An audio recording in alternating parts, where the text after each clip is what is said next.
first time I have ever tried to present this, so I hope we go well. I got interested in the whole question of communication when I was, as Alison said, working in the, sounds grand, the media desk in the General House in Rome. I was really responsible for publications and communication. And I became involved as MSc representative on the International Committee of Cygnus. I think you have Father Peter Malone tomorrow. Yes. Peter at that time was the world president of Cygnus. Cygnus is the church organisation on media. And it made me think and reflect on this whole question. Media, especially that media, different forms of communication are so everywhere in our contemporary society. And they are really shaping the way we think. Not just the way we think, but they are shaping the kind of people we are. I recall I was going back to Rome from London. I'd been in London for a few weeks and was on the train to Stansted to get the plane. And there was this girl sitting opposite me in the train, and she was on her mobile phone. And she was ringing everybody, and she just phoned and say who she was and said, "I'm on my way to get the plane to New York." And that was the end of the conversation. The next one she phoned. It's extraordinary, the dependence. The mobile phone is kind of an extension of the head now. So it's those sorts of things that I would like to talk about with you.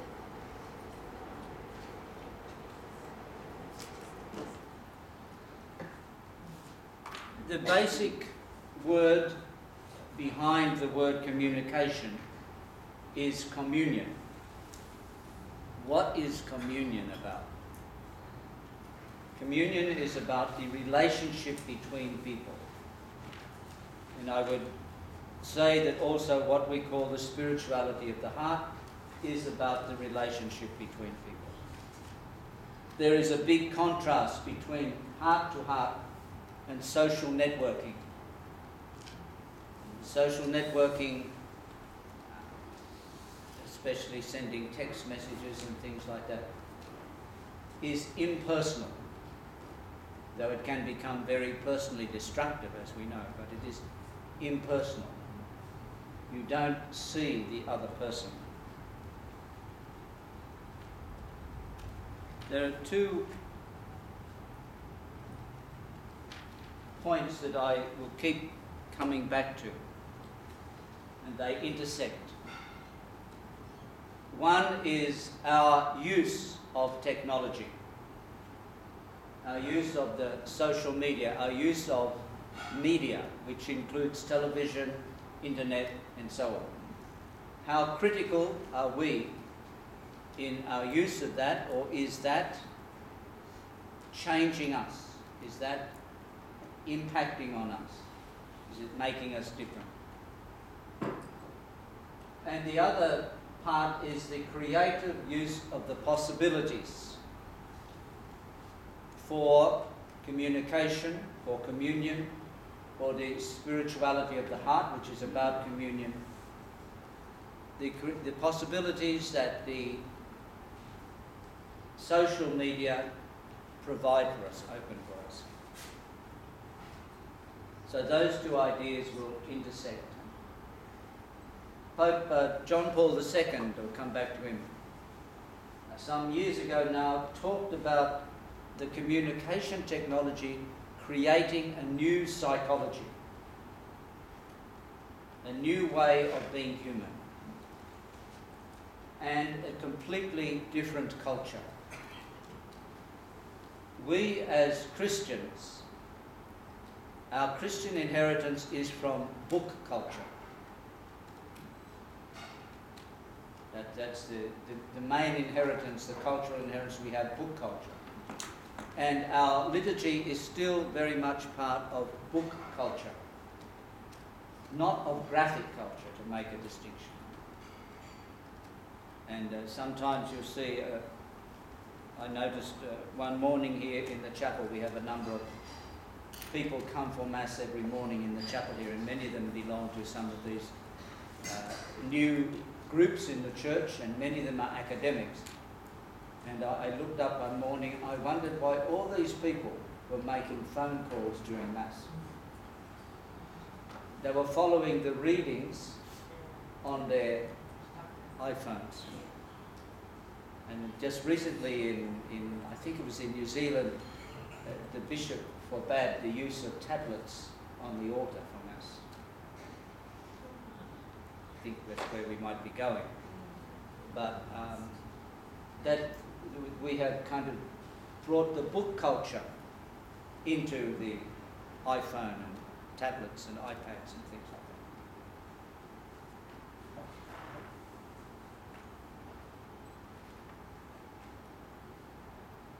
I'd just like now to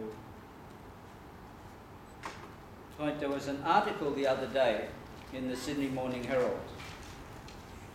The title is How Digital Culture is Rewiring Our Brains. It's a very interesting article. It says on social networking, it makes this comment. It's very interesting because Pope Benedict made a similar comment in his message for World Communication Day this year. It said, eye contact is a pivotal and sophisticated component of human interaction. That's what's changing, human interaction. As is the subconscious monitoring of body language and most powerful of all, physical contact. Yet none of these experiences is available on social networking sites. It follows that if a young brain with the evolutionary mandate to adapt to the environment, which is what our brains do, is establishing relationships through the medium of screen, the skills essential for empathy may not be acquired as naturally as in the past. The skills essential for empathy. And that, I think, touches on this whole thing we call spirituality of the heart. The skills essential for empathy, for compassion, for human interaction between human beings. And we are well aware of the negative aspects of this, the ways in which children whose brains are being formed by this new technology are using the new technology to destroy others. The very opposite of empathy. It's a sign of the lack of empathy. The lack of the feeling, the sense that this other person is like me, which is a foundation of compassion and the foundation of empathy.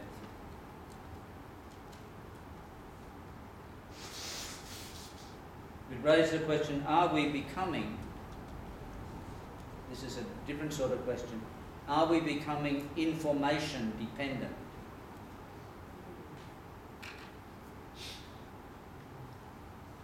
Information is a very central aspect of modern communication. It's like instant coffee, we have instant information. And like that girl in the train there on the way to Stansted, she had to tell everybody what she was doing. And you see the same thing on these Twitter and Facebook things. I had a piece of toast for breakfast. It's a funny kind of world. It's a very strange kind of people that are emerging.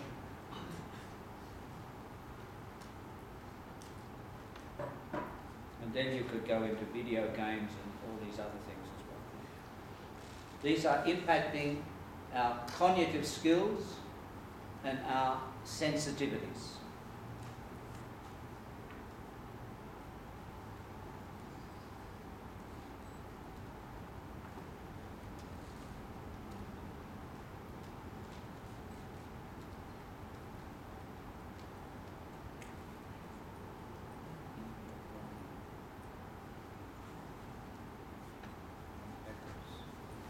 Got to learn how to use these things. Sorry.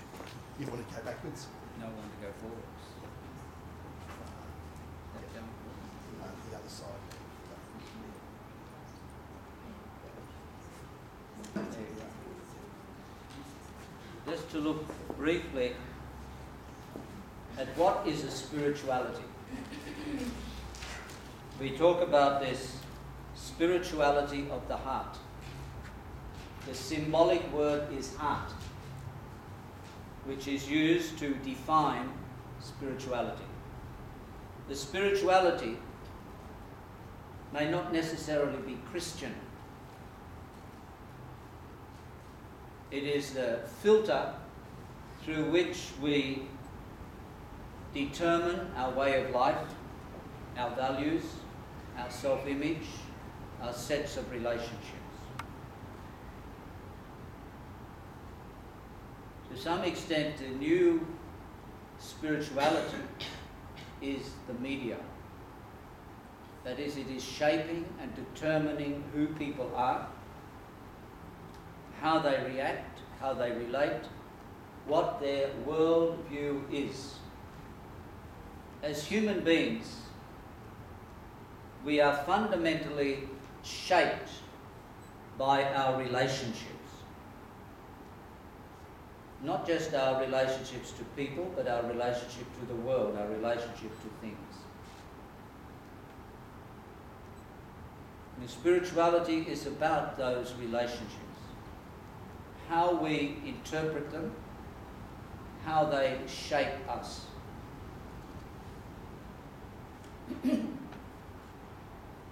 Relationships shape us as human beings. We do not exist in isolation. But today you can exist in isolation. You can put up a kind of media communication wall to cut you off. And you create that world.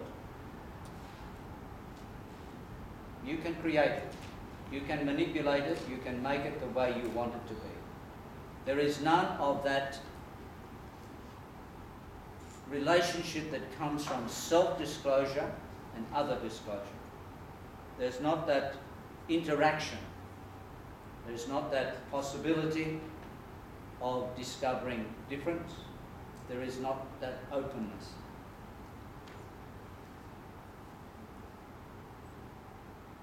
But there are, obviously, there is great potential in some of these new forms of communication.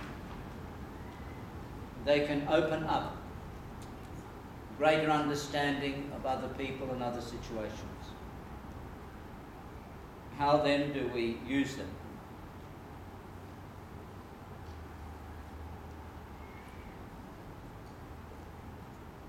Recently,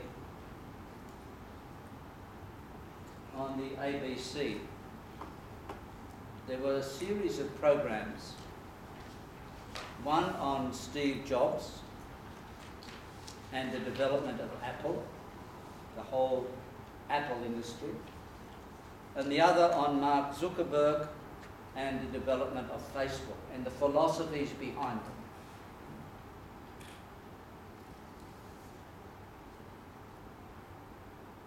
One of the advertising slogans for one of the new Apple computers was, "Think different." There is a philosophy behind this of influencing the way we think, the way we arrive at our conclusions, the way we arrive at truth, the way we see ourselves and other people. Think different. and with the tools of communication can be used to manipulate people's minds. Because you can make them tool dependent, technology dependent. And you know, when Apple brings out a new product, you go to the big Apple shop in George Street in Sydney, you'll see packs of people running in to buy it. It's like a spirituality. It has captured people's lives. And Zuckerberg once described his interests as openness, making things that help people connect and share what is important to them, revolutions, information flow, and minimalism. This was the philosophy behind what he was doing in developing Facebook. And he sees his mission as the things I really care about. The thing I really care about, is the mission, making the world open. The most important thing is that we create an open information flow for people. Who controls this? Who regulates this?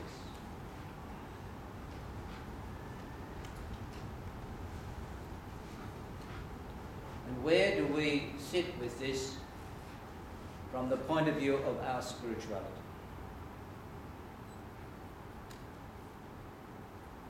The fundamental of Christianity has always been about communication. The incarnation is God's practical, pragmatic communication with us through human contact, through human touch, through human form, through human words and actions.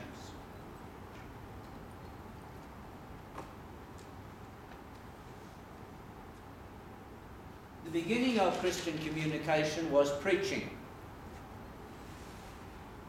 That it was through people and through the meeting of people. The apostles would go into a group, into the synagogue or somewhere, and speak. And people, as we can read in the Acts of the Apostles, the story of St. Paul in the Areopagus in Athens, people had the opportunity to dialogue with them, to ask them questions, to disagree. That was the beginning of the Christian message. And this is what communication is all about. Communication is about dialogue. It's not you all sitting there being swamped by what I'm saying. You are all dialoguing with me in your heads. You should be. We'll stop for a moment and let that happen. But that was how the good news, and you know, you read the Gospels, Jesus had the same experience. He gave his message and people said, I disagree. You are changing our idea of God. It was dialogue. And then slowly, what was being said started to be written down. And so you have the Gospels because people wanted to keep the record straight. And so the written word then became the determinative word. That against which you could measure whether the way you were talking or the way you were thinking was right or wrong. And the first writings were the letters of St. Paul, and then you get the Gospel. And the Gospel, the word evangelion, means good news. News. Then as Christianity developed, more and more books were written, literature developed with the writings of the fathers, decrees of councils of the church, discussion. And through books and writing and literature, there was more discussion. And another form in which the message was communicated was the visual form of art. And art has a very powerful influence. The images, for instance, that we have of Christmas come from paintings. Not just from words, they come from paintings. So, and then we reach into the modern era, where you start to get the development of audio-visual communication. Up until that late part of the 19th century, the Christian message had always been communicated in the written word or the spoken word. With the development of radio, there came new opportunities of communication, and that still exists today. There is a shop, I suppose you'd call it.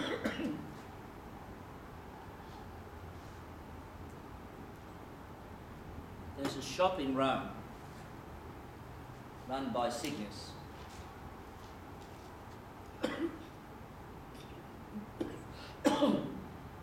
That sells radio transmitters to different countries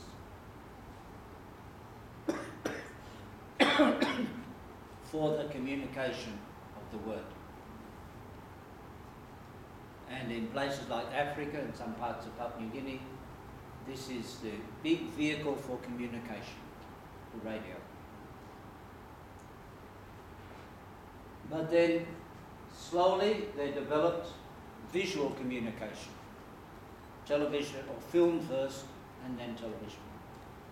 And this particular man here, Giacomo Alberione, at the beginning of the 20th century,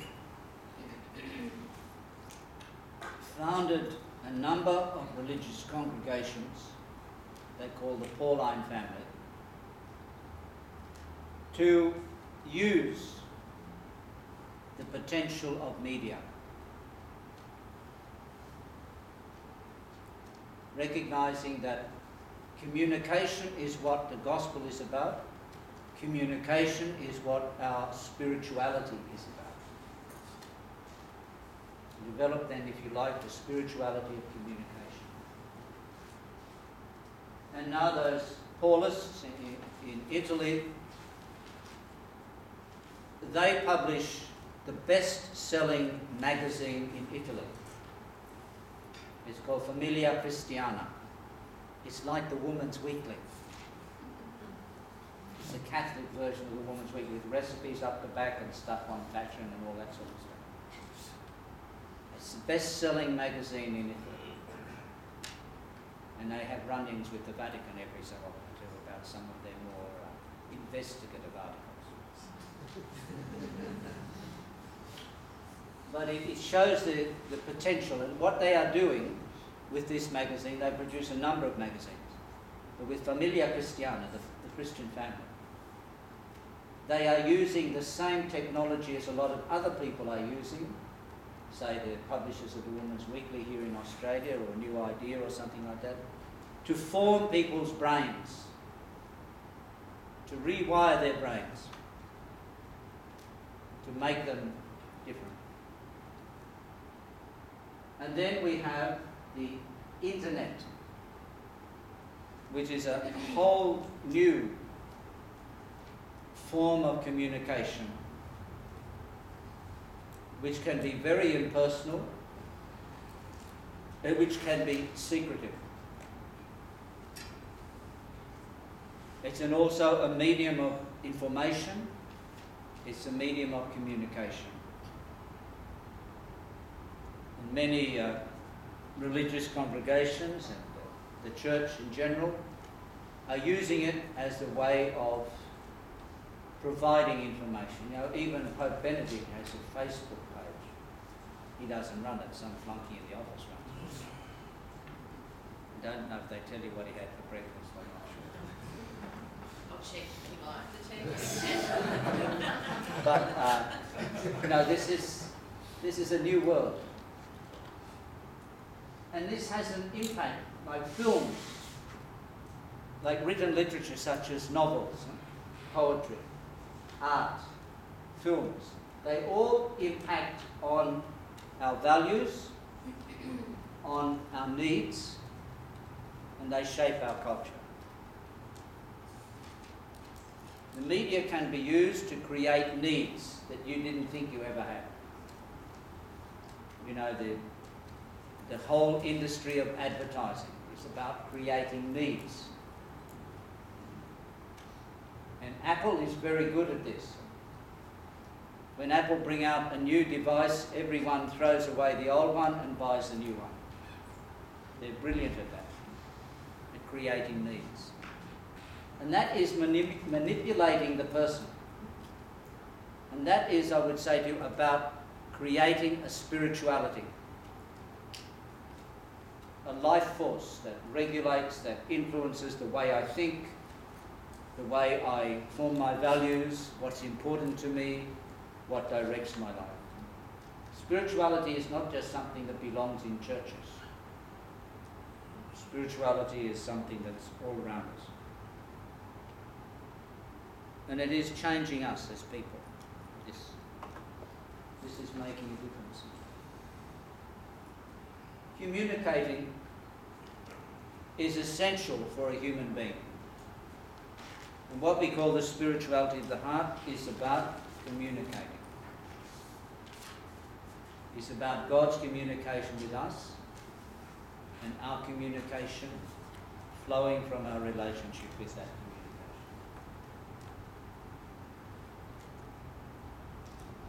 communication. If we are going to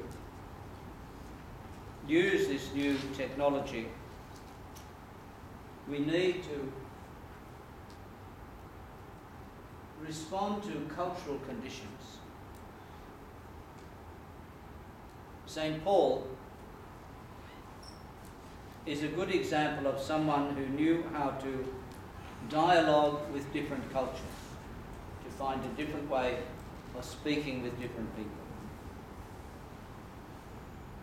The present Archbishop of Canterbury, Archbishop Rowan Williams, wrote once under the title of the paper was called Incarnation and the Renewal of the Community. He said the Christian movement, as far back as we can trace it, is a missionary movement. That is, it works on the assumption that it has something to say, that is communicable beyond its present boundaries. It's a very interesting comment. We have something to say when we talk about spirituality, that we believe it will take us beyond our present boundaries, the boundaries that we set for ourselves. This is what a spirituality or a philosophy does. It takes us beyond. It takes us out of our present boundaries. It opens us up. And Christianity has always believed that the Christian message can do that. It assumes that it has the capacity and the obligation to seek to persuade persons from all imaginable human backgrounds that it is decisively relevant to their humanity. That what we have to say is decisively relevant to your being a human being. And that is what the spirituality of the heart is about. It's relevant to you as a human being. It won't help you cook better or something. But it's relevant to you as a human being. It is about you being a human being. That it can deliver from whatever bondage women and men may happen to live under. This has been the missionary ideal and task of Christianity. It is the missionary ideal of the spirituality of the heart, which is fundamentally a missionary spirituality. To take us beyond the boundaries we have set for ourselves, to make us more human.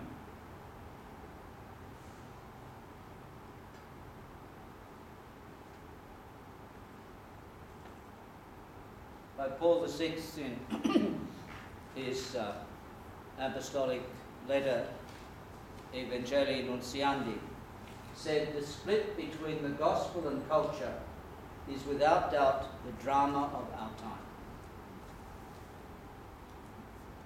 We are living in a particular culture. But what he's saying is, we represent the gospel in such a way that it does not click with that culture. And that's the same challenge with the spirituality of the heart. Does it address our culture? Ours is a communication culture. Does it speak to our culture? Does it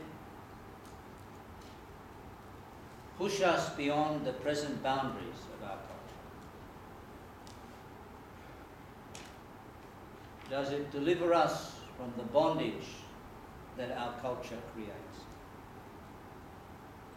Let's just stop for about 5 minutes and give you a chance to talk amongst yourselves, and then you might want to say something. So we'll have a buzz session. And buzz.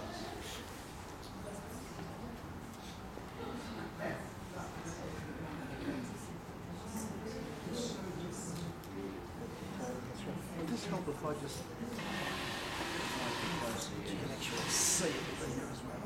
Oh yeah, that's good. Sorry, I should have done that to start with.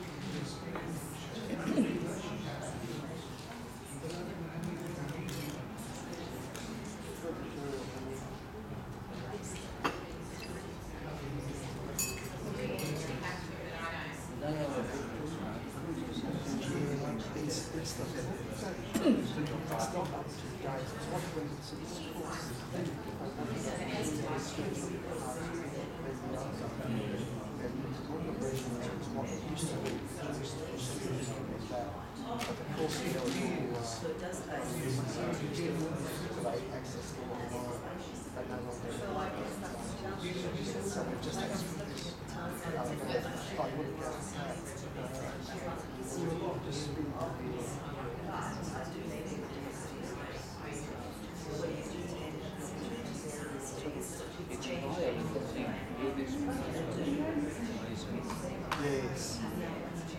And I'm going to do that. This one you did that right yesterday. I'm working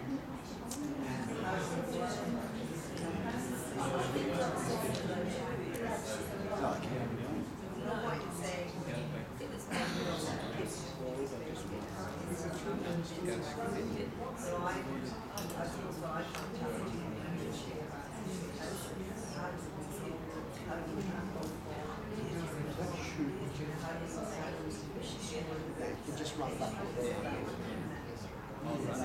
Yeah, if you spin the wheel, if you push it away from it, it goes one way or the other.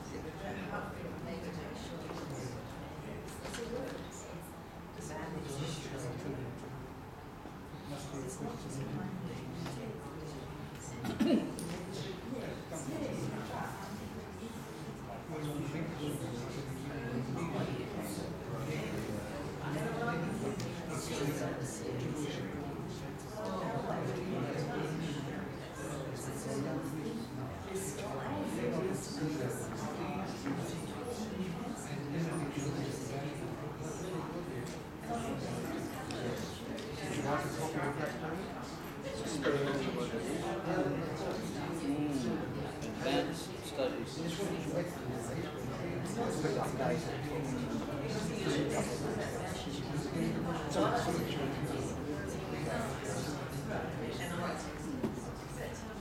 Thank you.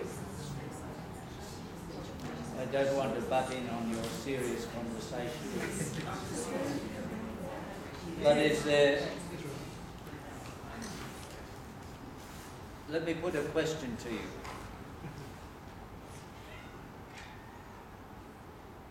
Do you think that the spirituality is about communication. Yes. Do you agree? Yes. Are we changing as communicators?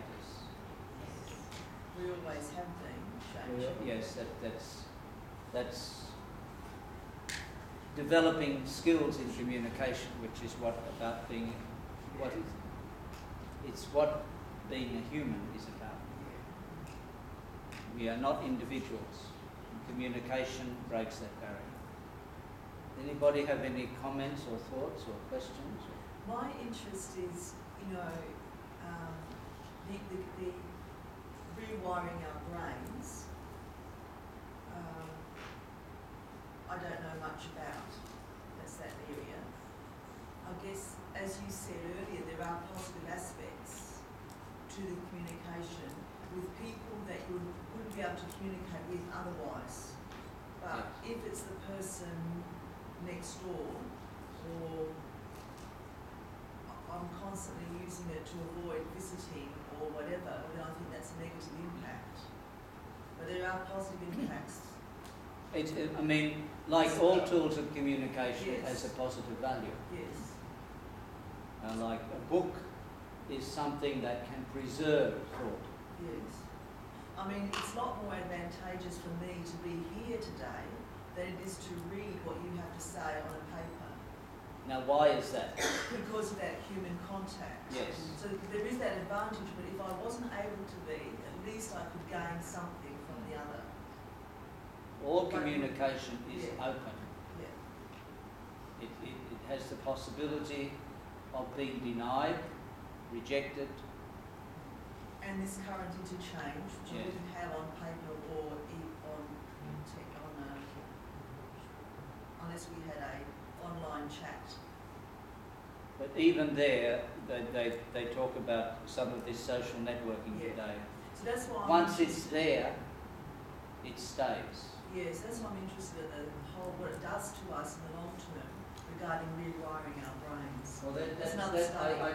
that's Susan Greenfield used that term. And I Yeah. think Pope John Paul II talks about social networking as the new psychology. In other words, it's making the way we interact and react different. The way we act and interact as human beings different. And has that or has that not done that? I'm answering, it's an open question, this, I have no answer. Has that or has that not been happening over the centuries since we had oral, Yes, yes. it's constantly been doing that? That's the point, that our intelligence, and not just our intelligence, information is about intelligence. This is, I think Pope Benedict said this. Information is about the mind. Communication is about the heart. Communication is about sentiments, feelings, responses. As she said, eye-to-eye contact. The physical, emotional aspect. Whereas I think one of the dangers maybe that is present in social networking and in the whole IT business is its focus is on information. It's only on one part of us, on our brains. So the point is to make sure that we have that human interaction Yes. in order to develop and live and communicate spirituality. And the spirituality of the heart is Yes. about human interaction. Yes. And it comes from the divine interaction of God. Wouldn't personal presence be a better term than even eye contact? Because even through the iPhone, you can have eye contact in the image while they are conversing. But personal presence or absence is where a child learns its values.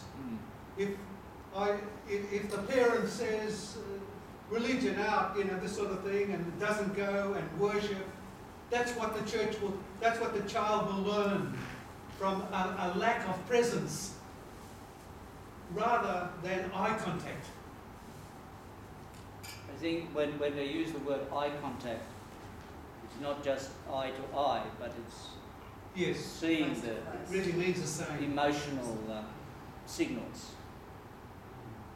And we can have eye contact now when you come back to Australia and you go through these new gates for your passport, and they measure your eyes.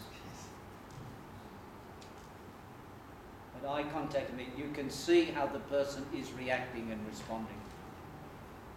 That's what communication is. It's person to person, yes, not thing to thing.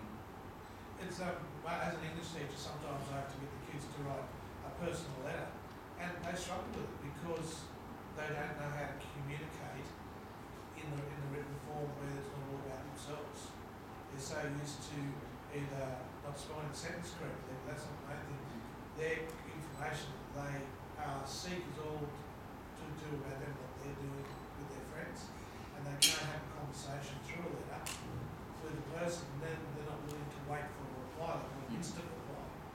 I often laughed at it, said, you know, when I was in boarding school, like thousands of other people did, I wrote home every week. I said, the joy of getting a letter, this is something I kept for years, but you guys just turn your emails out because there's no value in it, Yes, yes. because they haven't. But it teaches a different way of expressing ideas and emotions, doesn't it? Not just by these new words that they're inventing, Emotion. but also it's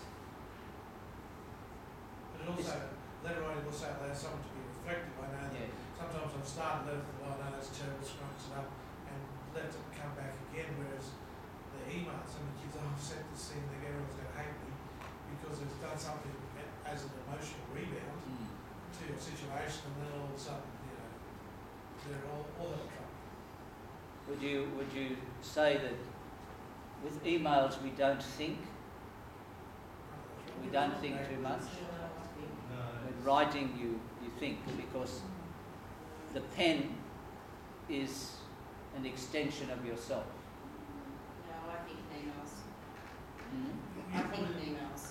I think as You well, probably the learn technology is evolving. Like when we started with emails, there were all, people wrote things that they ended up, having to be accountable for and didn't understand. And kids are learning the same. I think that, with any sort of new technology, there's an element of learning involved Yes. as to how to sort of use, best practice, I guess, and how to use it properly. So I think when people send emails now, I think we've got a lot more careful in it. But that might not be necessarily because we're thinking intellectually and cognitively. It may be because we're afraid we might get caught out or we have to be accountable or whatever. Like when you're in primary school, learning to write with those books, but people don't learn to email. No. But Don't learn. Maybe it needs to be a class. there's also, I use email differently. I would hardly ever send, if someone wants a bit of information like just getting Phil to contact Phil about coming here this weekend, I'll just say date, time, blah, blah, blah. But if I want to go further than that, I tend to attach letters to emails. It's another way of just rather than just email. Yes. But you More attach, personal. and there's a difference. So that's still available. But again, it depends what you're trying to do, what you want to do. Kids will go straight to email, everything in the email without making a separate document or whatever. And I think it's better to know a way of thinking, but it's a safer way. I find a safer way of thinking rather than delivering information or communicating in whichever way you want to do it. What I hear, what people tell me is that now the younger people don't so much use email as they use Facebook and Twitter Or else. as a sort of immediate communication. But my question to you is, how does this relate to spirituality? Well, I suppose one of the things, if we become more and more of an instant society, that's part of what we are, I think. Regardless regarding spirituality, there's that whole aspect of being able to wait and interiorize, and which can become harder if we don't have a place for that in our lives as young kids. Are you sort of hinting at we are becoming a bit more superficial? We are living on the surface rather than We can, unless at you depth. definitely learn the other process. Some people used to be able to wait for letters that came from overseas or took 6 weeks, or ships to come and travel and whatever. So, we've developed, and there's positive things about developing. But as far as spirituality goes, of our own personal life development, and I can sort of see the point. We made a little list of media. There's positive things about media, and then how our lifestyle may have changed with instant replies and things like that. There's positive and negative about that. But if we wanted just to look at what might be some of the negatives that we need to be critical about and not let that get on top of us, we can then make a little list of the impacts on our spirituality or on our living. Yeah, I think it's more on our living, because spirituality is a Yes, way of on living living. rather than a spirituality Yes. is sort of an abstraction. I have a friend of mine, she's very much involved in the John Mayne movement. And the work that she does, and she was doing it in England last week or the week before, is with children in schools. Cultivating this time of meditation or time of quiet. Because spirituality is really about the way we are in touch with ourselves. The kind of ground plan against which we keep assessing ourselves.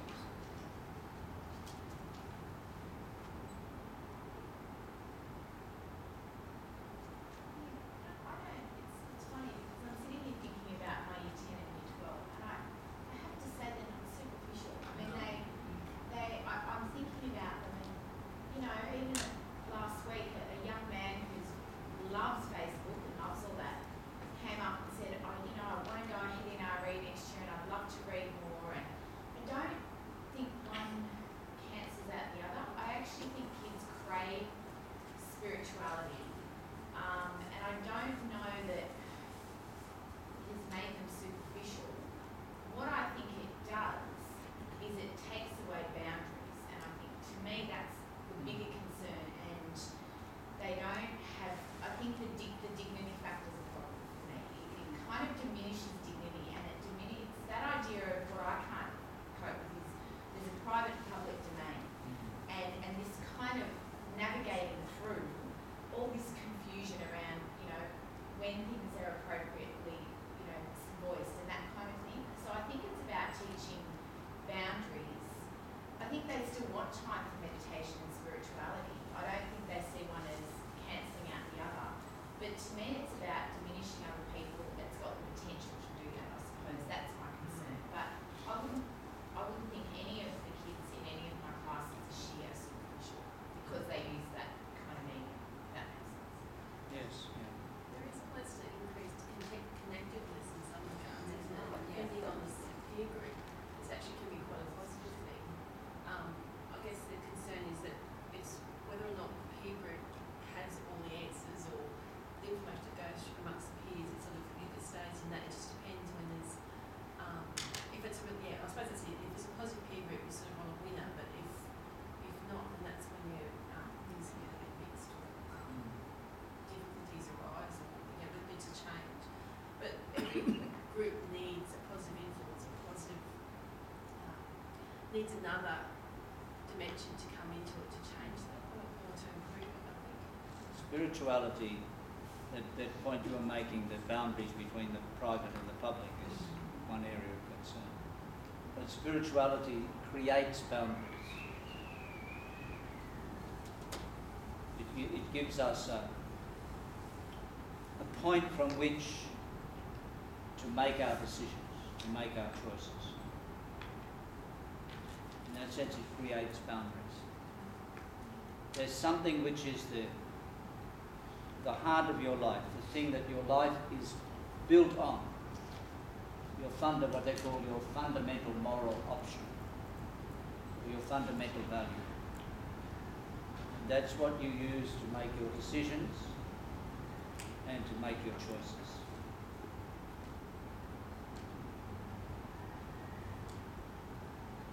But that spirituality also has to be anchored in reality.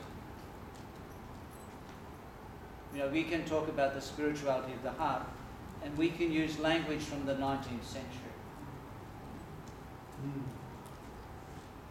Nice, pious language from the 19th century. It's not where we are living. It's not where younger people are living today. It's a very different world. When Father Chevalier developed his own understanding of the significance of the Sacred Heart, it was in a cultural context. It was in the context of his culture. And what needs did that culture have? Where were its weaknesses? Where were its problems? And he defined those as egoism, which is focusing on me, and indifference. So what really he's talking about in egoism and indifference is living in my own world and not really attending to or noticing the other world. And that doesn't mean God or something, the world of other people. Now we live in a different culture with something of the same question.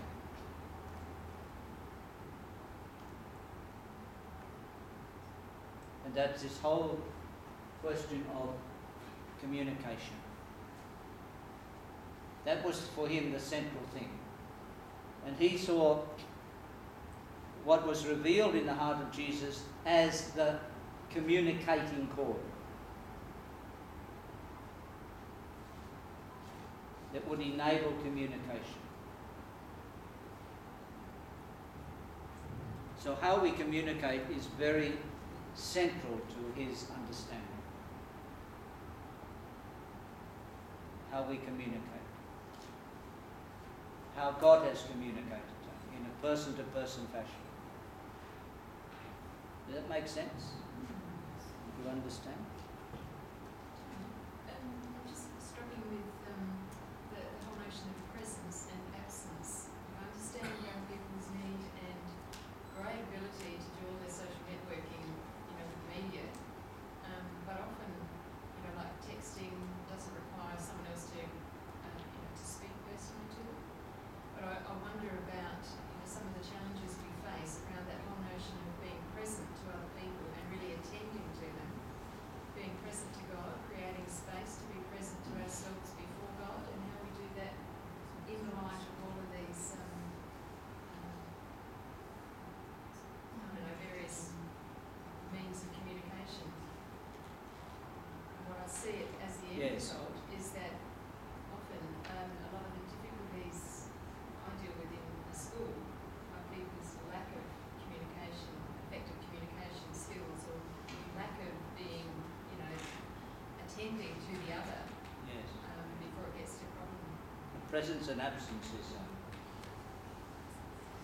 is a very important category. How we are present. And I think that's a relevant question. How are people present to one another these days? That's how do you communicate. Because communication also has this element of absence in it. That is the longing to communicate, the need to communicate, and the sense of someone's absence. But do you appreciate the connection between spirituality and communication? Yeah. No, that's very important. And I think the whole question of absence could be looked at in a different way. Some of our modern technology of communication is like, as someone said, instant coffee. We can get instant answers. In his statement for World Communication Day this year, Pope Benedict spoke about how the media creates questions that we never thought to ask and gives us answers that we weren't looking for. It's creating a whole world reaction. And communication is not really about information. Communication is about people, about persons. It's not about information. And we've always had to, I think, struggle with the lack of information as human beings. We've always had to struggle with absence. You know, when you were waiting for a letter from somebody overseas, takes 6 months to get here or something like that. It's a different world now. So, shall we continue? Nobody else like to add to this? No? Just a comment, is it a better world or a worse world? Well, I think it is a better world because of the potential it offers. Yes. But are we using it the right way? That's the question. That's the question. Because we can concentrate on the negative side of things and rather than the positive. I'll just give one example, possibly using Facebook. It's our own hermit, Chris Chaplin. If you're on his Facebook list on whatever occasion, he'll just say, I've read this psalm, this line struck me, where, you know, and he might give a little bit of explanation, but those on his, who are friends, can respond to that if they want to, and you get some very interesting. Yeah, it has the potential Yes. to get a conversation going, Yeah. which is, Oh, it has potential. It's not bending nowhere. That's just where Chris is at the moment. But it has potential for getting conversation going, and also that's the positive side of that. but then that comes a question. I mean, you give a good example there with Chris, but it comes a question: do we use that potential? Possibly not as well as we could. Yes, that's how critical, and how critical are we sometimes of the use of it? I was going to tell you at the end, but I may as well say now. There is an Irish Jesuit website called sacredspace.ie. If some of your senior students, you could maybe recommend that. Sacredspace.ie, that's Ireland. And they have different little readings and suggestions. And it's quite a good website.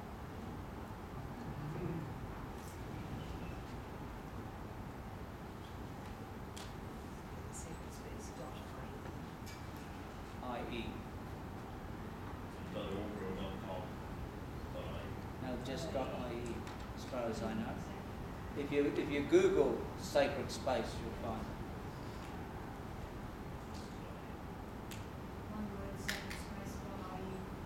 There you are. See, this is instant. Instant. We live in an instant world.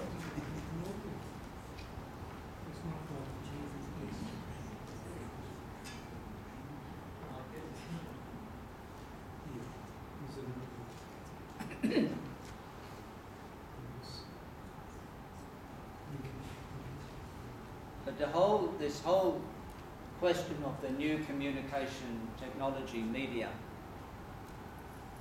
is a missionary question. It's a missionary tool. the mission of proclaiming the gospel, do we use the means available?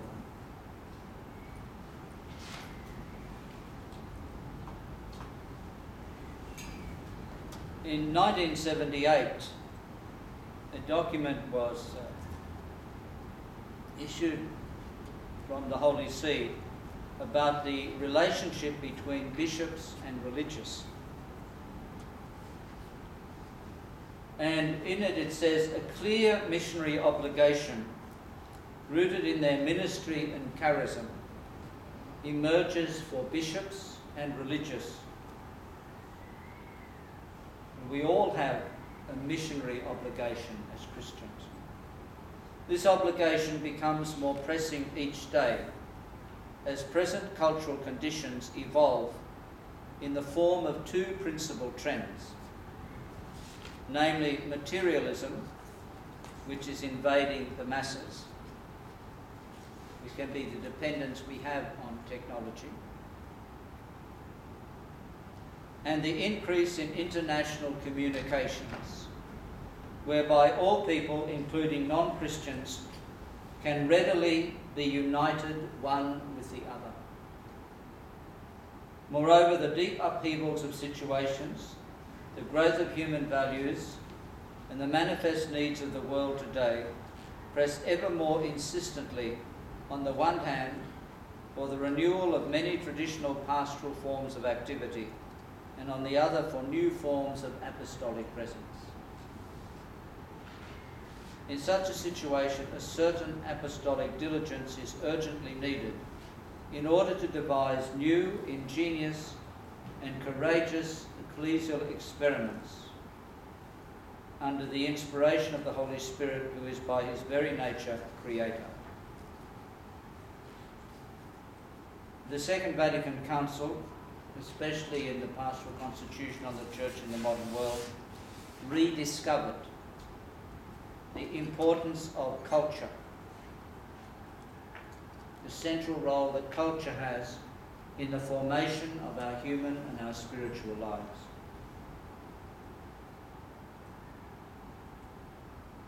Pope Paul VI emphasized the importance of communication as dialogue, not as the imposition of ideas.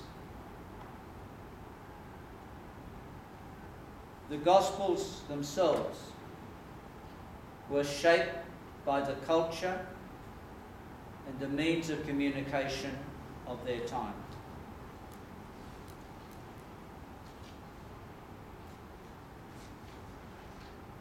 In the homily he gave on the Feast of Pentecost this year, Pope Benedict spoke about the present situation. He says, Pentecost is the feast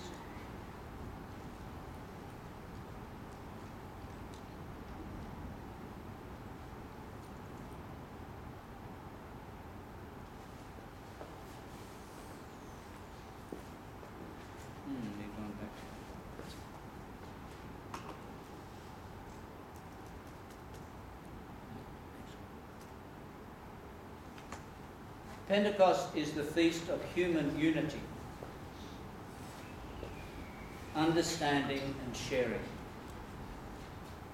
And this is really the potential that modern communication technology offers. Unity, understanding and sharing.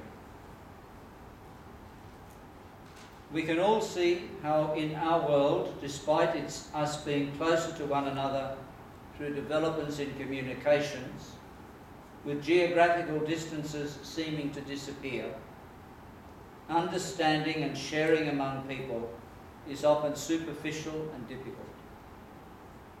There are imbalances that frequently lead to conflicts. Dialogue between generations is hard and differences seem to prevail. What the Pope is talking about here, I think, poses a challenge to any spirituality of the heart, which should be about bridging distances and bringing people closer together. And this is the great potential of the modern media. If there is a famine, as there is at the moment in Africa, we know about it. And we don't just know about it, we see it. In communication, the visual is the most powerful. To hear about something is a matter of words, but to see its effect really speaks to our hearts and to our emotions. But then people talk about compassion fatigue today. We have so many of these pictures presented to us. But surely this has the potential to bring the whole world closer together. And surely that should be one of the aims and purposes of this spirituality of the heart that we talk about. Of bringing people in closer bond of empathy and sympathy. Of appreciating the needs of one another. The media that we have can be a stimulus to love, a stimulus to compassion. But perhaps we become so used to just seeing things that they don't really speak so strongly to us.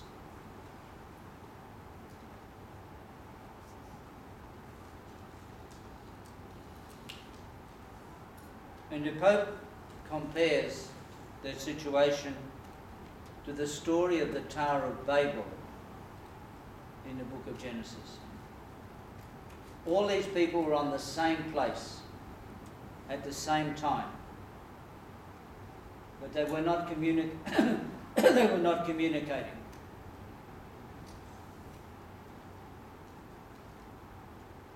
And he asked the question, has our ability to understand each other increased? Or are certain people who control these things using them to divide rather than to bring together? There was an interesting example in the last week on the visual news coverage of the situation in Syria. And one particular photojournalist, watching it, identified one of the photos as a photo he took some years ago in Iraq.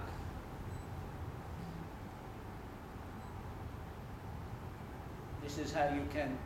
The visual is a very powerful medium, and it can be manipulated. You know, now with a computer you can change photos, do all sorts of things. So there's a critical question of who controls this? How do we use it?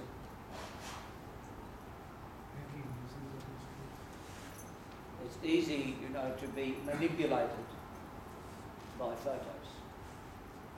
Because photos speak not just to our heads, but they speak to us as persons. We see other human beings there and what's happening to them.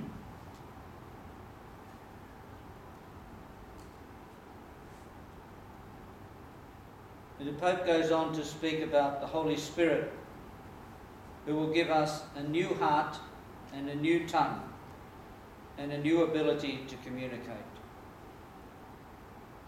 That mystery of Pentecost where people were able to understand one another, to listen to one another. This is the great potential of the media. It gives us the opportunity to listen to other people. Not just to be informed, but to listen. To hear, as one hymn says, the cry of the poor. This is a great potential that the media has.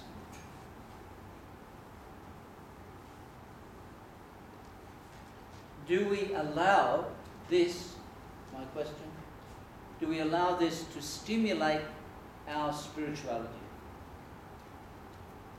To feed it, to nourish it? Sometimes a spirituality can be something which we use to close ourselves within our own comfortable sphere.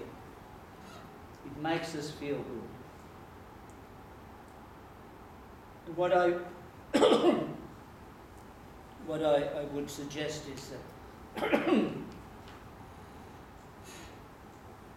these kind of graphic images are part of our spirituality. They can nourish it. They can deepen it. And we are introduced into a dialogue between ourselves and the sufferings of others. These are very significant things. Spirituality is not just a comfortable place in which I find meaning for my life. It is something that takes me out into the lives of others. And our spirituality can be nourished not just by reading nice spiritual books. It can be nourished by the news. It can be nourished by the graphic visual images. And these images are much more powerful than words. And they are much more heart images than words are.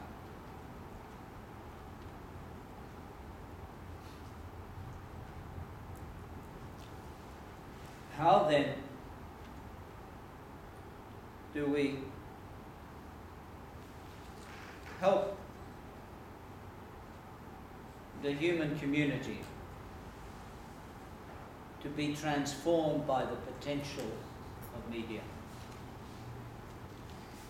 Just talking now not about like Facebook and these sorts of things, but about the powerful visual media of television.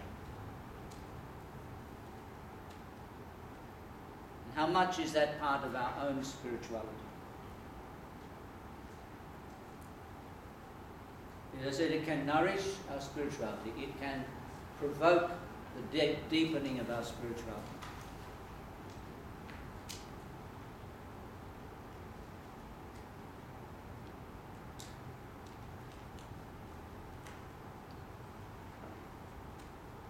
Communication has a moral dimension. It has a behavioural dimension.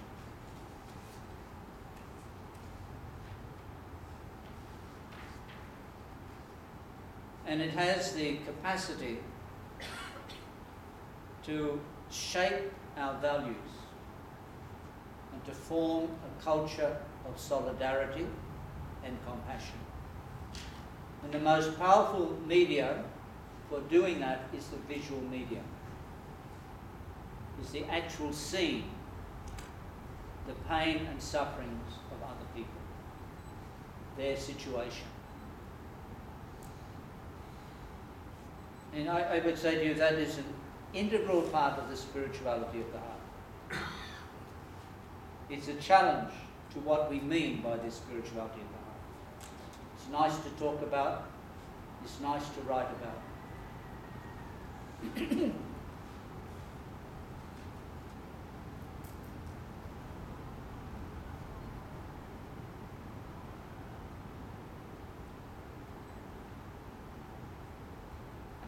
The question is the media simply functional? Does it fulfill a certain function, provides us with information? Or is the media part of our fundamental human experience? part of our experience of being human beings in solidarity with other human beings. This is the spiritual challenge. This is the spiritual question.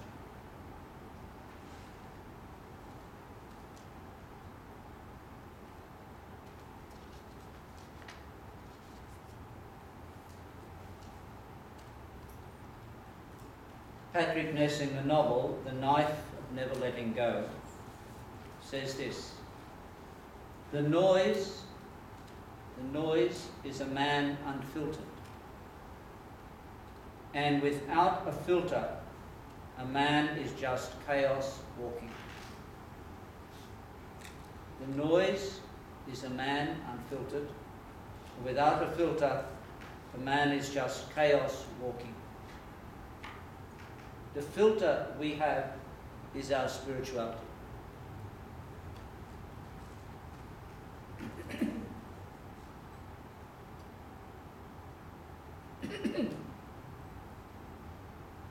Information is not the same as communication.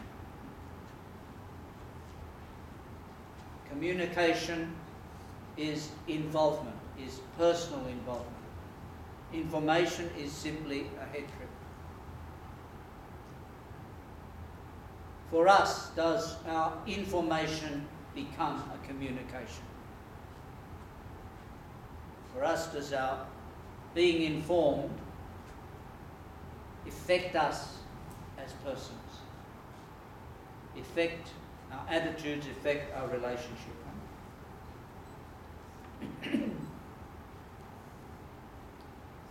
Communication, and this is one of the beauties and one of the geniuses of television. Communication is by its very nature fundamentally participatory. It invites us to share, to participate. And this is the genius of television. This is the genius of visual news reporting. It can be the genius too of film. Peter Malone will talk to you about tomorrow. The visual drags us in. It invites us to participate. To participate in the suffering of the people experiencing famine in Africa. It invites us to participate in the experience of the people being washed out of their homes by the floods in Manila at the moment. Communication invites participation. It encourages also dialogue. How do I respond? What can I do? But you see also here how the media can manipulate this. At the end of a news segment, which will give you the details about the famine in Africa, there will be go to our website, and there you will find connections to Caritas and Save the Children and whatever. That is a good form of manipulation. But it's seeking to engage people with what they have seen. And it's seeking to ask people, how do you feel response to what you have seen? What's your feel response? What are you going to do about it? So that's one of the beauties and the genius of the visual media.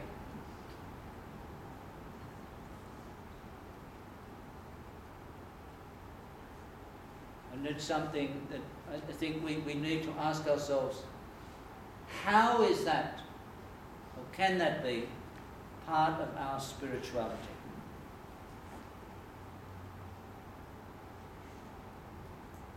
In the history of evangelization, dialogue and communication have been central. And one wonders with this talk about the new evangelisation whether that is going to be the case.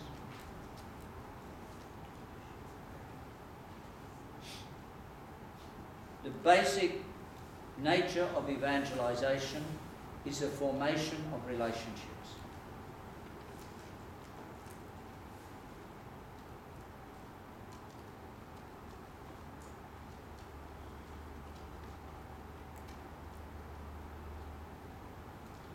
While the head may be taken, I said it before, as the symbolic centre of information, where we store the material, it is the heart which is the symbolic centre of communication, where we are shaped by the material. Not just informed, but shaped.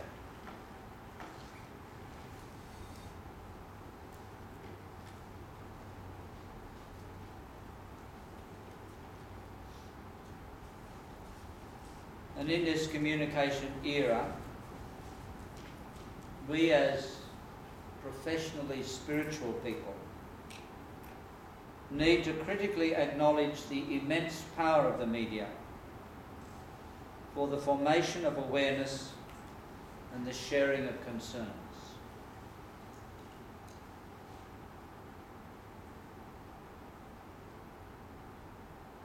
Unfortunately, in many parts of our world, the globalisation of the media has meant that certain people, like Mr. Murdoch, can impose their philosophy of life. And here is where we need to be critical.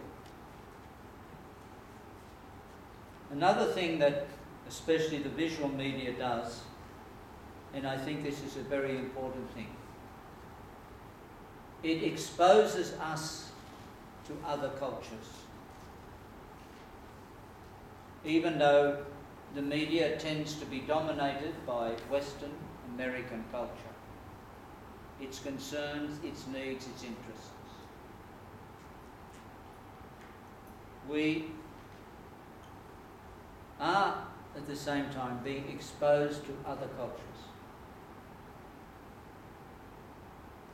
And I think the spirituality of the heart is about culture. It is a cultural attitude. It's the way we appreciate the adventure of living, of being a person, of personal relationships.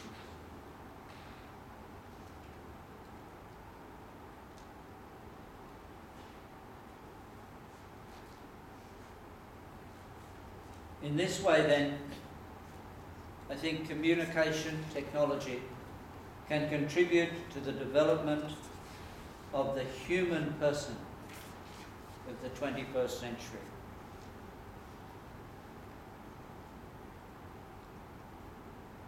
The promotion of the truly human.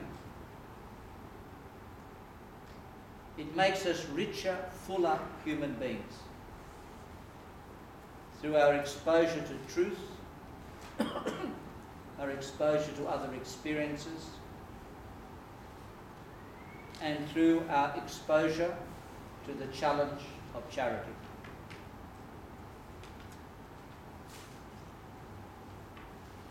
Pope Benedict in his first encyclical said, "Today, the means of mass communication have made our planet smaller, rapidly narrowing the distance between different people and different cultures. This togetherness, at times, gives rise to misunderstandings and tensions. Yet, our ability to know almost instantly about the needs of others challenges us to share their situation and their difficulties."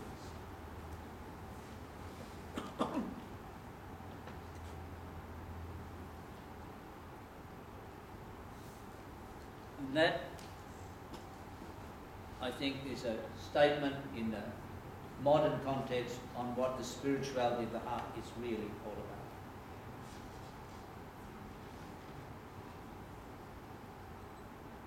This means using media not in a technological way, but in a human way, in a fully human way.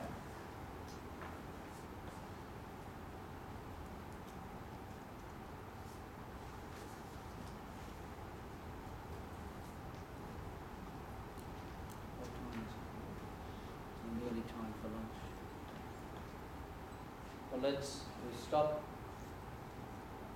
and you might just have something you want to say or ask. Tony, Okay. all the misfortunes overseas coming into the television, it's just so much we just can't deal with. We're kind of, well, I am anyhow, kind of just despair about it and think, well, This is what what can we they do? call compassion fatigue, Ken. you're right. This is part of the psychology of the media. It leads to compassion fatigue, which is dangerous because it means we shut off engagement with the sufferings of others. But also, these people who are suffering speak of the pornography of poverty. They don't like being exhibited like that. Yeah. Ken is very active in many no, things. I wouldn't say that. I'd say that I despair too quickly. Think, what's Yes. this?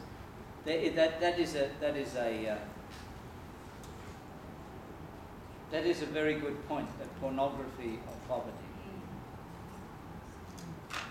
We can be manipulated. And some of those agencies use that. They use Okay, that. I've got it out of my system anyway, I think.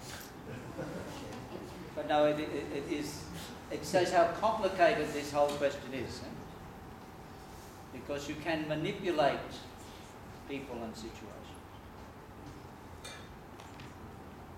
But they do talk about compassion fatigue. And I think that's a danger. But also, I would suggest to you that one aspect of the spirituality of the heart is vulnerability.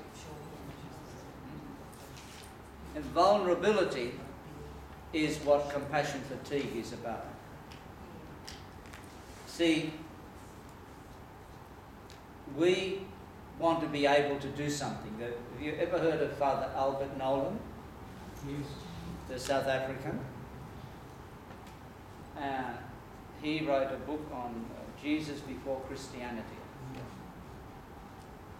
But more recent, some time ago, I read an article he wrote on preferential option for the poor.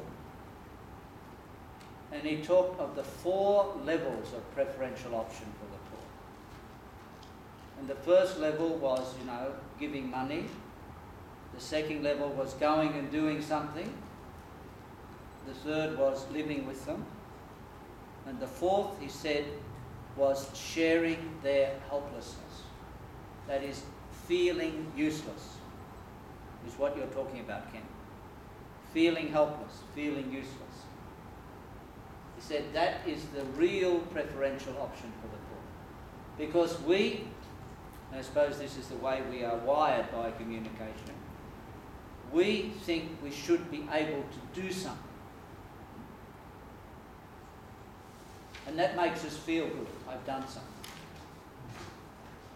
So I take back the point I said, spirituality of the heart is about vulnerability. It is about being helpless. The great symbol of the helplessness of God is the piercing of the side of Christ on the cross. It's a nothing act. It's the end of a drama, and it shows how stupid and useless the drama has been.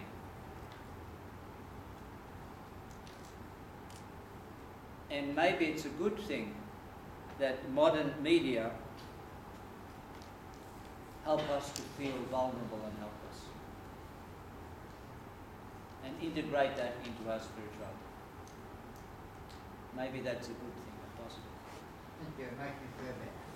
And Glad we Tony, sent you away feeling better, Kev. Tony, in the session straight after lunch, Julie Taylor will facilitate, but she will pick up exactly from that point. So it's a Oh, well, great- we better stop it's a there. great, Let Julie- it's a great point to come. She'll pick up that whole journey into wilderness. All right. Thank you. I hope.